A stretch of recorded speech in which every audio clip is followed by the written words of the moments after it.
नमस्कार प्यारे साथियों, आज की क्लास में हम लोग जानेंगे हिस्ट्री का चैप्टर नंबर 4 जो कि मोस्ट टॉप 20 सब्जेक्टिव प्रश्न देखेंगे जो कि बोर्ड एग्जाम में हर साल पूछा जाता है। ठीक है, हमारे इस चैनल पर नए हैं, चैनल को सब्सक्राइब कीजिए और लाइक कीजिए और क्लास को अधिक से अधिक शेयर कीजिए। ठीक है, पहला प्रश्न देखेंगे जो कि हिस्ट्री का चैप्टर नंबर 4 है। पहला प्रश्न देखेंगे, ठीक है, खिलाफत आंदोलन क्यों हुआ? तो लिखेंगे आप लोग सब्जेक्टिव प्रश्न में बोर्ड एग्जाम में जाकर, प्रथम विश्व युद्ध में पराजय के फलस्वरूप तुर्की के ओटोमन साम्राज्य को विघटित कर दिया गया और सुल्तान को सत्ता के प्रयोग से वंचित कर दिया गया। तुर्की में खलीफा की शक्ति की पुनः स्थापना के लिए 1919 में भारतीय मुसलमानों ने खिलाफत आंदोलन किया। ठीक है, आप लोग लिख दीजिएगा इसको। ठीक है, खिलाफत आंदोलन क्या हुआ ना, प्रथम विश्व युद्ध में पराजय के फलस्वरूप तुर्की के ओटोमन साम्राज्य को विघटित कर दिया गया और सुल्तान को सत्ता के प्रयोग से वंचित कर दिया गया।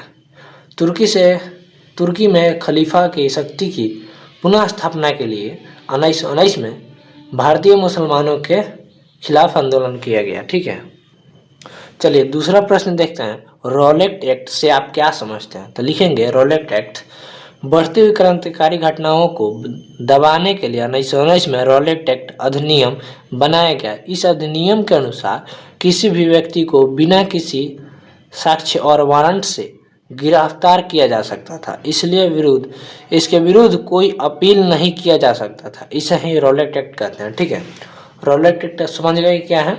तो बढ़ती हुई क्रांतिकारी घटनाओं को दबाने के लिए 1919 में रॉलेट एक्ट अधिनियम बनाया गया।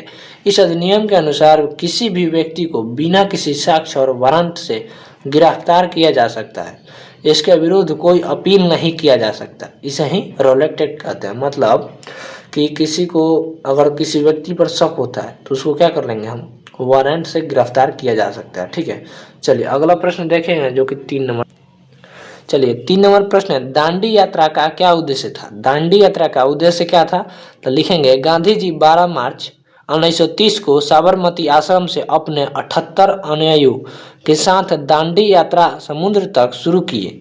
इस यात्रा का उद्देश्य था समुद्र के पानी से नमक बनाकर नमक कानून को भंग करना। ठीक है, आप समझ गए दांडी यात्रा का उद्देश्य क्या था। गांधी जी ने 12 मार्च 1930 को साबरमती आश्रम से अपने 78, ठीक है, अनुयायियों मतलब 78 व्यक्तियों के साथ दांडी यात्रा समुद्र तक शुरू किए। इस यात्रा का उद्देश्य था समुद्र के पानी से नमक बनाकर नमक कानून को भंग करना। ठीक है, चलिए अगला प्रश्न देखते हैं हम।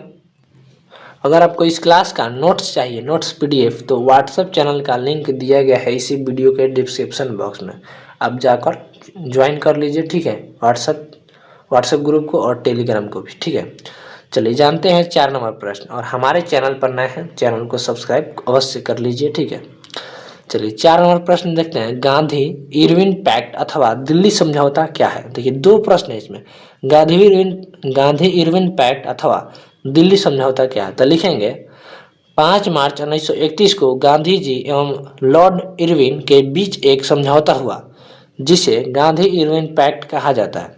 इसे ही दिल्ली समझौता के नाम से भी जाना जाता है। ठीक है, आप लोग इस प्रश्न को लिख दीजिएगा। ठीक है, चलिए अगला प्रश्न देखते हैं।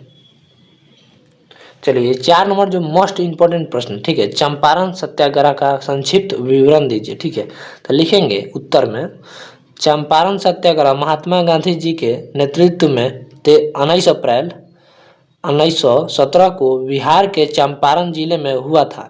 यह भारत में गांधी जी के नेतृत्व में पहला सत्याग्रह था।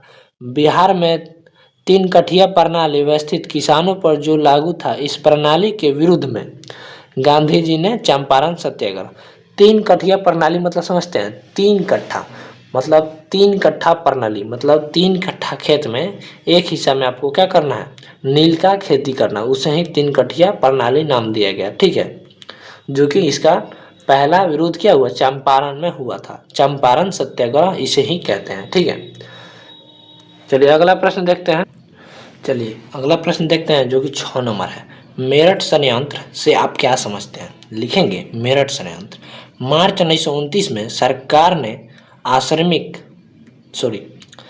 मार्च 1929 में सरकार ने 31 श्रमिक नेताओं को बंदी बना लिया तथा मेरठ लाकर उन पर मुकदमा चलाया। इसे मेरठ षड्यंत्र कहा गया। ठीक है, मेरठ षड्यंत्र किसे कहते हैं आप लोग लिख लीजिएगा। मेरठ षड्यंत्र से आप क्या समझते हैं या क्या किसे कहते हैं, इसको लिखने के लिए लिखेंगे मेरठ षड्यंत्र। मार्च 1929 में सरकार ने 31 श्रमिक नेताओं को बंदी बना लिया तथा मेरठ लाकर उन पर मुकदमा चलाया। इसे ही मेरठ षड्यंत्र कहा गया। ठीक है, चलिए अगला प्रश्न देखते हैं। चलिए अगला प्रश्न नेक्स्ट 7 नंबर प्रश्न है, जतरा भगत के बारे में आप क्या जानते हैं? जतरा भगत के बारे में आप क्या जानते हैं? तो लिखेंगे 1914 से 1920 तक खोंड, ठीक है, खोंड विद्रोह के बाद छोटा नागपुर क्षेत्र के उराव के द्वारा जाने वाले अहिंसक आंदोलन का नेता जतरा भगत थे, जिसे ने आंदोलन में सामाजिक और शैक्षणिक सुधार पर विशेष बल दिया। ठीक है, विशेष बल दिया। चलिए तो अगला प्रश्न देख। चलिए अगला 8 नंबर प्रश्न है, all Indian trade union Congress की स्थापना क्यों हुई? तो लिखेंगे आंसर लिखेंगे CR दास ने सुझाव दिया कि कांग्रेस द्वारा किसानों एवं श्रमिकों का राष्ट्रीय आंदोलन में सक्रिय रूप से शामिल किया जाए और उनकी मांगों को समर्थन किया जाए। इसलिए 31 अक्टूबर 1920 को कांग्रेस पार्टी ने all Indian trade union Congress की स्थापना की। ठीक है, आप लोग समझ गए all Indian trade union Congress की स्थापना क्यों हुआ। ठीक है, CR दास ने सुझाव दिया कि कांग्रेस द्वारा किसानों एवं श्रमिकों को राष्ट्रीय आंदोलन में सक्रिय रूप से शामिल किया जाए और उनकी मांगों को पूरा किया जाए। ठीक है, इसलिए 31 अक्टूबर 1920 को कांग्रेस पार्टी ने all Indian trade union Congress की स्थापना की। ठीक है, चलिए तो अगला प्रश्न 9 नंबर है, असहयोग आंदोलन प्रथम जन आंदोलन था कैसे? असहयोग आंदोलन प्रथम जन आंदोलन था कैसे? तो लिखेंगे असहयोग आंदोलन महात्मा गांधी जी के द्वारा 1920 ईस्वी में शुरू किया गया था। इस आंदोलन में छात्र, नौजवान, मजदूर, किसान, महिला सभी वर्ग के लोग बढ़ चढ़कर भाग लिए थे, इसीलिए असहयोग आंदोलन को जन आंदोलन कहा गया। ठीक है, आप लोग समझ गए इसको। असहयोग आंदोलन को प्रथम जन आंदोलन कैसे? तो असहयोग आंदोलन महात्मा गांधी जी के द्वारा 1920 ईस्वी में शुरू किया गया था। इस आंदोलन में छात्र, नौजवान, मजदूर, किसान, महिलाएं सभी वर्ग के लोग बढ़ चढ़कर भाग लिए थे, इसीलिए असहयोग आंदोलन जन आंदोलन था। ठीक है, चलिए तो अगला प्रश्न देखते हैं। चलिए तो 10 नंबर प्रश्न देखते हैं, सविनय अवज्ञा आंदोलन के परिणाम बताएं। तो लिखेंगे सविनय अवज्ञा आंदोलन के परिणाम निम्नलिखित हैं। ठीक है, तो पहले 1 नंबर में लिखेंगे सविनय अवज्ञा आंदोलन के राष्ट्रीय आंदोलन के सामाजिक आधार का विस्तार किया। ठीक है, और दूसरा है सविनय अवज्ञा आंदोलन के कारण ब्रिटिश सरकार द्वारा 1935 में भारत शासन अधिनियम पारित किया गया। ठीक है, आप लोग समझ गए। तो लिखेंगे पहले 1 नंबर में लिखेंगे सविनय अवज्ञा आंदोलन ने राष्ट्रीय आंदोलन के सामाजिक आधार का विस्तार किया, और दूसरा लिखेंगे सविनय अवज्ञा आंदोलन के कारण ब्रिटिश सरकार द्वारा 1935 में भारत शासन अधिनियम पारित किया गया। ठीक है, चलिए तो अगला प्रश्न देखते हैं। अगला प्रश्न 11 नंबर, पुनः समझौता किनके बीच और क्यों हुआ? पुनः समझौता किनके बीच और क्यों हुआ? तो लिखेंगे पुनः समझौता गांधी जी और अंबेडकर के बीच 1932 ईस्वी को हुआ था। यह दलितों के लिए विधायिकाओं में स्थान आरक्षित करने के लिए हुआ था। ठीक है, आरक्षण करने के लिए किया गया था। ठीक है, दलित वर्ग के लोगों के लिए आरक्षण करने के लिए किया गया था पुनः समझौता। ठीक है, चलिए तो अगला प्रश्न देखते हैं। चलिए अगला 12 नंबर प्रश्न देखते हैं, जो कि दीर्घ उत्तरीय है। ठीक है, लिखेंगे भारतीय राष्ट्रीय कांग्रेस की स्थापना किन परिस्थितियों में हुई? ठीक है, तो लिखेंगे भारतीय राष्ट्रीय कांग्रेस की स्थापना 1885 ईस्वी में हुआ था। उस समय इंडियन एसोसिएशन द्वारा रेंट बिल का विरोध किया जा रहा था। साथ ही लॉर्ड लिटन द्वारा बनाए गए प्रेस अधिनियम और शास्त्र अधिनियम का भारतीय द्वारा जबरदस्त विरोध किया जा रहा था, जिसके कारण सरकार को प्रेस अधिनियम वापस लेना पड़ा। इसके कारण लगने लगा संगठित होना अवश्य है, इसीलिए कांग्रेस की स्थापना हुई। ठीक है, चलिए तो अगला प्रश्न देखते हैं जो कि 13 नंबर प्रश्न है। ठीक है, बिहार के किसान आंदोलन पर एक टिप्पणी लिखें। ठीक है, बिहार के किसान आंदोलन पर एक टिप्पणी लिखना है, तो आप लोग लिख लीजिएगा टिप्पणी। देखिए कैसे लिखना है। बिहार में 3 कठिया प्रणाली व्यवस्था प्रचलित थी। नील की खेती करने से भूमि की उर्वरक कम हो जाती है, मतलब उपजाऊ कम हो जाती थी। ठीक है, हो जाती थी, और बागान मालिक मनमानी कीमत पर खरीदारी करते थे। ठीक है, और विश्व बाजार में नील की मांग घट गई। वे बागान मालिक किसानों से अधिक लगान का मांग करने लगे। चंपारण के राजकुमार शुक्ल के आग्रह पर गांधी जी 1917 में चंपारण सत्याग्रह का कहा जाता है। ठीक है, आप लोगों को ऑब्जेक्टिव प्रश्न में पूछ सकता है कि मतलब किनके कहने पर गांधी जी चंपारण सत्याग्रह में आए थे, तो राजकुमार शुक्ल। ठीक है, ये ऑब्जेक्टिव प्रश्न है, सब्जेक्टिव में ही ऑब्जेक्टिव छुपा रहता है। ठीक है, आप लोग इसको याद कर लीजिएगा। ठीक है, हमारे इस चैनल पर नए हैं, चैनल को सब्सक्राइब कीजिए और क्लास को लाइक कीजिए और क्लास को शेयर भी कीजिए, क्योंकि लाइक करने में कोई पैसा नहीं लगता है। ठीक है, आप लोग लाइक कीजिए।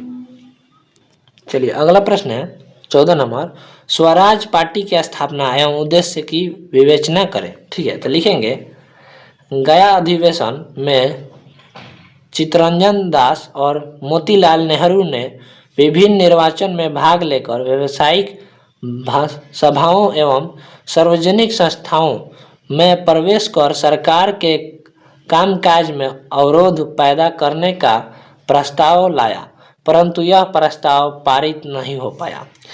इसीलिए चित्तरंजन दास एवं मोतीलाल नेहरू ने स्वराज पार्टी की स्थापना की।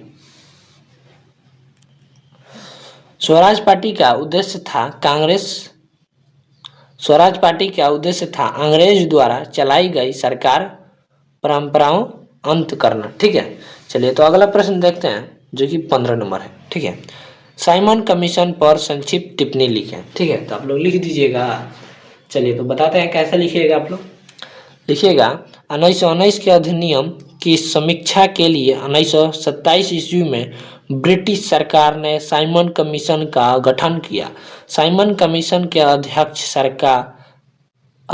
सर जॉन साइमन थे।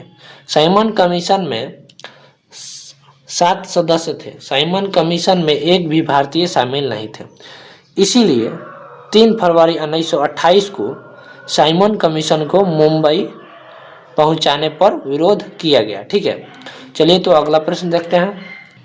चलिए तो 16 नंबर प्रश्न देखते हैं, भारत में राष्ट्रवाद के उद्देश्य के सामाजिक कारणों पर प्रकाश डालें। तो लिखेंगे अंग्रेज अपने को श्रेष्ठ समझते थे एवं भारतीय को हे दृष्टि से देखते थे। विदेश में भारतीयों के साथ अच्छा व्यवहार नहीं किया जाता था। सरकारी सेवाओं भारतीय के साथ पक्षपात पूर्व व्यवहार किया जाता था। इस कारण से भारतीय में अंग्रेजी शासन के खिलाफ आंदोलन असंतोष बढ़ गया। ठीक है, इसलिए आंदोलन हुआ। ठीक है, भारत में राष्ट्रवाद के उद्देश्य में सामाजिक कारणों पर प्रकाश डाल दिया गया। ठीक है, चलिए तो अगला प्रश्न है। चलिए 17 नंबर प्रश्न है, राष्ट्रवाद के उद्देश्य में धर्म सुधार आंदोलन की क्या भूमिका रही। तो लिखेंगे राष्ट्रवाद के उद्देश्य में धर्म सुधार आंदोलन की महत्वपूर्ण भूमिका रही। राष्ट्रवाद के उद्देश्य में धर्म सुधार आंदोलन की महत्वपूर्ण भूमिका रही। 19वीं शताब्दी में अनेक महापुरुषों ने सामाजिक और धार्मिक कुरीतियों के खिलाफ आंदोलन की शुरुआत की।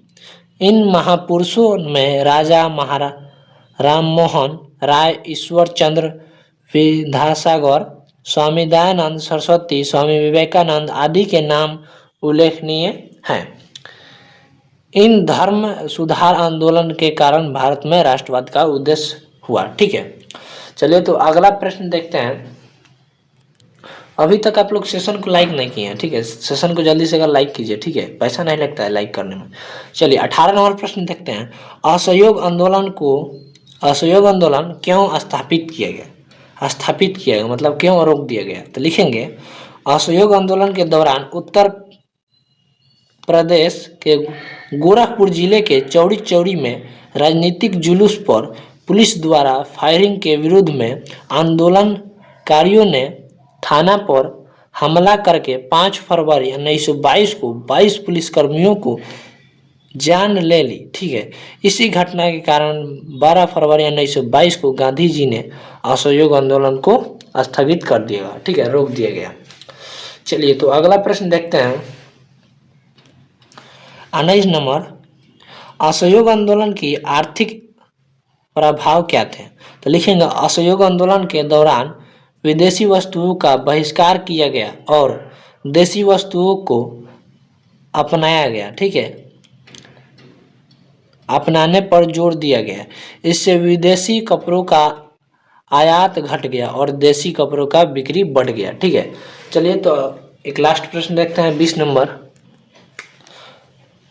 प्रश्न है, स्वदेशी आंदोलन का उद्योग पर क्या प्रभाव पड़ा? ठीक है, तो लिखेंगे स्वदेशी आंदोलन का उद्योग पर प्रभाव क्या पड़ा? लिखेंगे 1905 ईस्वी में बंगाल विभाजन के विरुद्ध में स्वदेशी आंदोलन चलाया गया। इसमें विदेशी वस्तुओं का बहिष्कार किया गया। इसमें विदेशी कपड़ों का आयात घट गया और देसी कपड़ों का बिक्री बढ़ गया। आप ऐसे भी लिख सकते हैं स्वदेशी आंदोलन का उद्योग पर यह प्रभाव पड़ा कि 1905 ईस्वी में बंगाल विभाजन के विरुद्ध में स्वदेशी आंदोलन चलाया गया।